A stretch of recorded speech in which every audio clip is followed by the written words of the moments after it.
everybody. Thanks for joining me. This is Rabbi Wagensberg. In this week's portion, Vayakheil, it begins with the words, Vayakheil Moshe es kol adas b'nei Yisrael, which means that Moshe gathered the entire congregation of the Jewish people.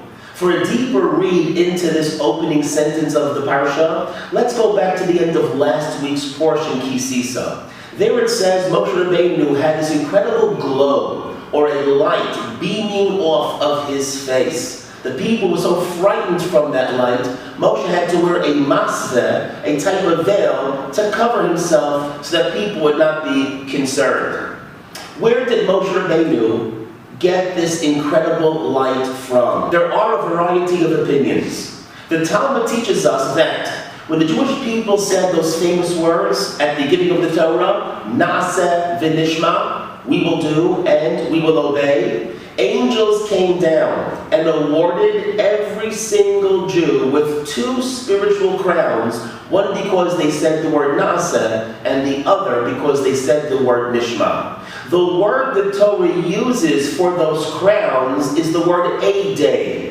The singular would be the word Eid, spelled Ayin Daled. Perhaps the reason why they are called Eidei, because the word Eid means a witness, and they testify to the incredible high spiritual level the Jews reached at that time. Well, it didn't last for very long, because after the Jews did the sin of the golden calf, those crowns were stripped of them. And the Talmud wants to know whatever became of those spiritual crowns. The Gemara concludes that Moshe Rabbeinu was zocheh, he merited to gather all those crowns himself. And according to the Gemara, that's where, according to some, he got this incredible light from the compounded spiritual crowns of all the Jewish people. That's why his face beamed in that way. And this is the juxtaposition between the end of last week's Parsha, Kisisa, and how our Parsha Vayakheil begins. We're just picking up where we left off. After the Jewish people lost their crowns,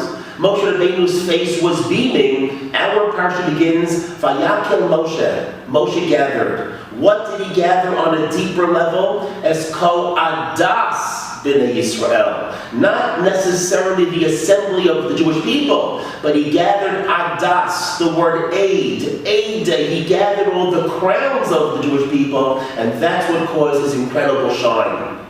The Zohar teaches us that Moshe Rabbeinu returns those crowns to every single Jewish person every Sabbath day. And we can see this in the text of the liturgy on Shabbos morning. In the silent prayer we say the words, Yismach Moshe b'matnas chelko. Moshe is so happy with his portion. What portion is Moshe happy with? He's happy just to have his portion. In other words, he's happy to have just his 2 crowns. Because on Shabbos, Moshe Rabbeinu returns to every Jew their spiritual crowns, and Moshe does not want to hoard all these crowns for himself, although it means tremendous spirituality. What makes Moshe Rabbeinu the happiest is to see everybody else benefiting from their spiritual crowns. Thus the words, Yismach Moshe. Moshe is so happy when it's just matnas chelko, just his portion, knowing everybody has theirs.